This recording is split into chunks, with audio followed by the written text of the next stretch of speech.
कक्षा 3 math chapter number 4। बच्चों, आपने दूसरी कक्षा में मैथ में पढ़ा था कि हम चीज़ों को उंगली से नापते हैं। ठीक है, बालिशत इस तरीके से चीज़ों को नापते हैं। जैसे ये जो किताब की लंबाई है, यहाँ से यहाँ तक 1 बालिशत हो गया, ये 2 बालिशत हो गया। ठीक है, कदमों से मापते हैं, हाथ से मापते हैं कि इस चीज़ की लंबाई 1 हाथ जितनी लंबी है। उंगलियों से नापते हैं, जैसे ये पेंसिल है, इसको हम उंगलियों से नापते हैं। ये ऐसे 4 अंगुल हो गई, ऐसे 8 अंगुल हो गई, या ऐसे नापेंगे तो ये बालिशत, ये 1 बालिशत होता है, यहाँ से यहाँ तक, इस अंगूठे से इस उंगली तक। ऐसे कदमों से इस तरीके से चीज़ों के आकार से हम उसको अलग अलग तरीके से नापते हैं। इस पाठ में क्या लंबा क्या छोटा, आप चीज़ों को नापने की अलग अलग इकाइयों के बारे में जानेंगे। आपका स्केल हो गया, देखिए ये आप सब बच्चों के पास होता है। ठीक है, इस स्केल में आपको नंबर दिखाई दे रहे होंगे। देखिए ऊपर लिखा हुआ है 0 1 2 3 4 ऐसे 15 तक। यहाँ देखिए 15 लिखा हुआ है। तो ये जो होता है पॉइंट आपका यहाँ से यहाँ तक, 0 से 1 तक, ये 1 सेंटीमीटर होता है। तो आप इस स्केल की लंबाई 0 से यहाँ तक 15 तक, ये 15 सेंटीमीटर हो गई। हम इसके बारे में भी पढ़ेंगे। आप इस चैप्टर को देखिए। एक बार लाली अपने पिता की दुकान पर सामान बेच रही थी, तभी वहाँ एक किसान रस्सी खरीदने आया। देखिए ये लाली है और ये किसान है। ये इसके पास आगे बोलता है, क्या मुझे 7 हाथ रस्सी दोगी?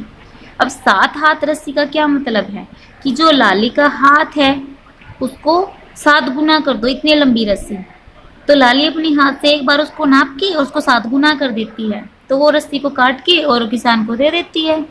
फिर किसान अपने हाथ से उस रस्सी को नापता है, तो क्या होता है कि लाली ने तो 7 हाथ रस्सी दी थी, लेकिन किसान को वो 6 हाथ लंबी ही मिली। ऐसा क्यों हुआ? क्या आप सोच सकते हो, बता सकते हो मुझे कि ऐसा कैसे हुआ?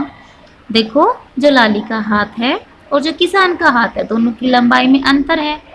इसी वजह से जो रस्सी लाली के लिए 7 हाथ लंबी थी, वो किसान के लिए 6 हाथ लंबी है। अच्छा बच्चों, आप इसको करके देख सकते हैं। अब लाली तो चिंता में हो गई, कैसे हुआ?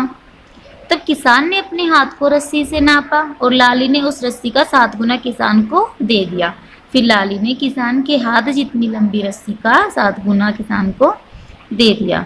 उन दोनों के नाप में अंतर था। आप भी ऐसे करके देख सकते हो। कोई रस्सी, धागा कुछ ले सकते हो, अपने हाथ से नापो और फिर अपने घर पे मम्मी पापा को बोलो कि आप भी अपने हाथ जितनी लंबाई नाप के दिखाओ। देखो आपके हाथ में और मम्मी के हाथ में अंतर होगा।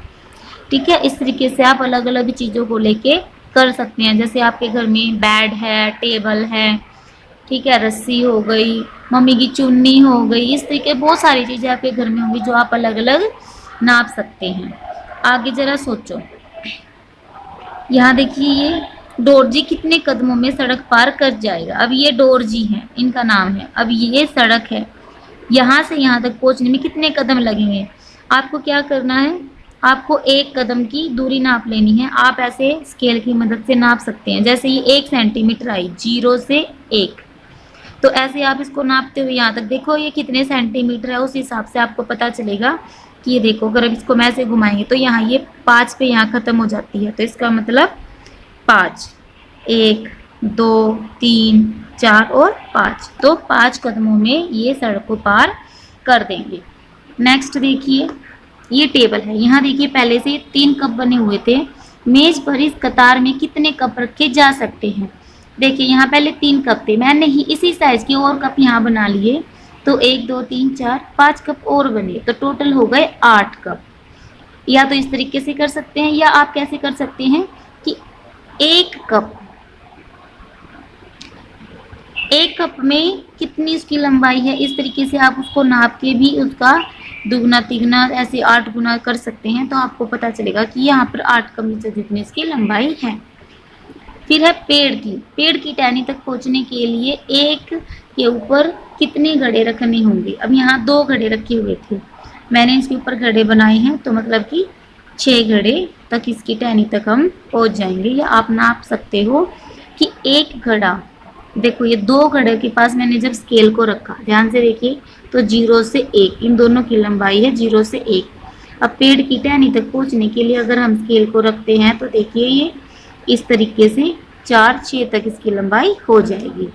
इसी तरीके से इस तार पर कितने कपड़े टांगे जा सकते हैं। अब एक कपड़ा देख लिए आप कितनी स्पेस को वो लेता है। मैंने यहाँ से नापा 0 से और जैसे 2, तो इस तरीके से आप उसको नाप सकते हैं। यहाँ तक कितने कपड़े टंगेंगे, 4 कपड़े। अब 1 सेंटीमीटर कितना होता है, आपको पता है स्केल का 0 से 1 तक ये 1 सेंटीमीटर होता है। यहाँ से यहाँ तक देखिए, अब नंबर लिख लेते हैं। ये हमारा स्केल है, ये है 0 1 2 3 4 5 6 7 8 9 10 11 12 13। ये जो लंबाई है यहाँ से यहाँ तक ये 13 सेंटीमीटर की है। तो इसका मतलब जो ये छिपकलियाँ बनी हुई है ये 13 सेंटीमीटर लंबी है। और ये माचिस की तीली की लंबाई क्या है, देखिए यहाँ से स्टार्ट करते हैं हम 1, यहाँ से यहाँ तक 1 2 3 और 4। माचिस की तीली की जो लंबाई है वो 4 सेंटीमीटर है, छिपकली की 13 सेंटीमीटर है।